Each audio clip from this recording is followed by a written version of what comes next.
Hello, this is the new lecture of the Indian polity. इसमें हम लोग schedules के बारे में डिस्कशन करेंगे। इंडियन कॉन्स्टिट्यूशन में इस समय 12 शेड्यूल्स हैं, लेकिन जब इंडियन कॉन्स्टिट्यूशन बना था तब 8 शेड्यूल्स थे। First schedule contains the name of states and union territories and the territorial jurisdiction of states, मतलब राज्यों का क्षेत्रीय अधिकार क्षेत्र।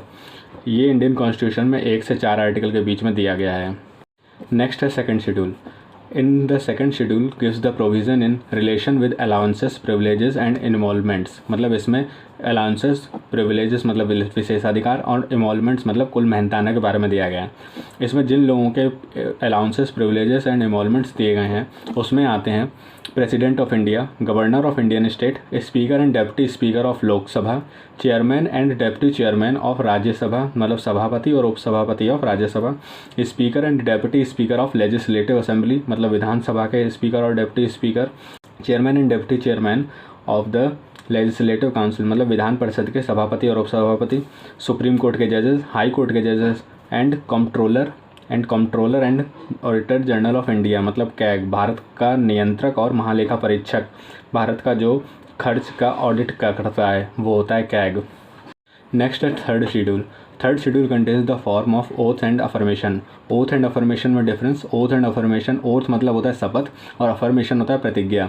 ओथ मतलब जो नेताओं को दिलवाई जाती है, नेता या किसी को भी दिलवाई जाती है वो होती है शपथ, और अफर्मेशन होता है प्रतिज्ञा जो वो लोग खुद से लेते हैं। ये थर्ड शेड्यूल में होती है यूनियन मिनिस्टर ऑफ इंडिया, केंद्रीय मंत्रियों की, पार्लियामेंट इलेक्शन कैंडिडेट मतलब संसद चुनाव के उम्मीदवारों की, मेंबर ऑफ पार्लियामेंट मतलब सांसदों की, सुप्रीम कोर्ट के जजेस की और कैग की, controller and auditor general of India, और स्टेट मिनिस्टर की, स्टेट लेजिस्लेचर इलेक्शन कैंडिडेट मतलब राज्य विधानमंडल चुनाव के उम्मीदवार की, स्टेट लेजिस्लेचर मेंबर मतलब राज्य विधानमंडल के सदस्य की, हाई कोर्ट के जजेस मतलब उच्च न्यायालय के जजेस की।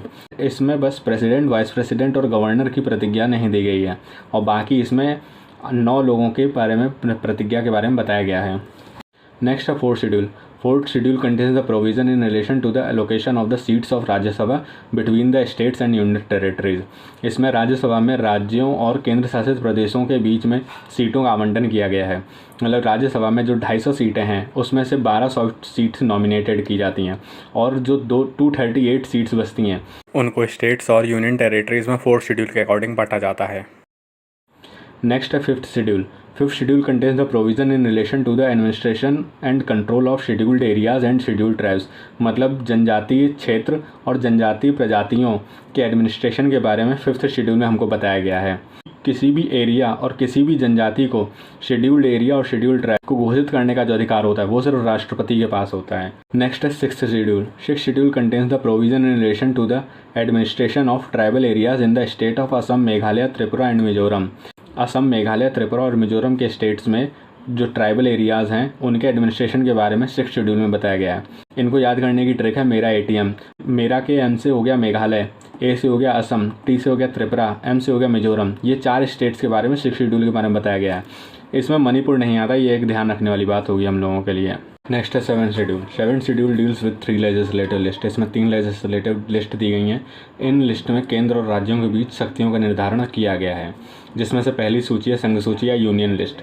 इसमें जो सब्जेक्ट दिए गए हैं उन पर सिर्फ सेंटर कानून बना सकती है, जैसे कि डिफेंस। अब इसका विधायी अंग पार्लियामेंट है, मतलब इस पर जो कानून बना सकती है वो संसद के द्वारा कानून बनाए जाते हैं। ओरिजिनली इसमें 97 सब्जेक्ट्स थे, लेकिन आज के टाइम में इसमें 100 सब्जेक्ट्स हैं।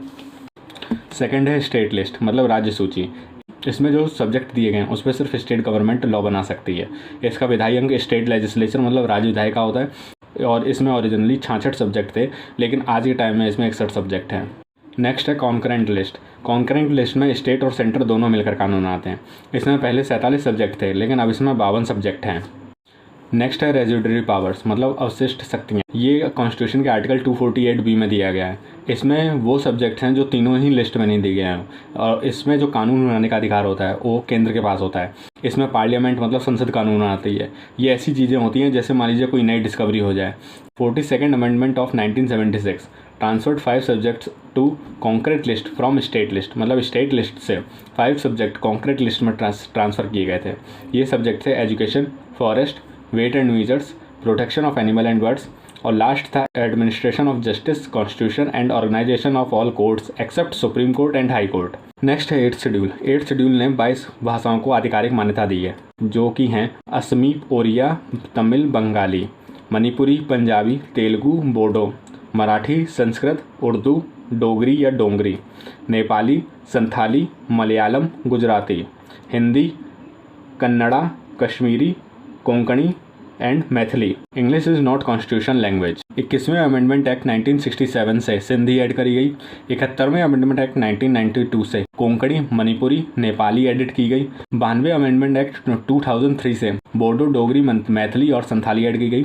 8th शेड्यूल में पहले 14 भाषाएं थीं, बाद में 8 और जोड़ी गई। पहले संविधान में 8 शेड्यूल थे, अब 12 शेड्यूल हैं।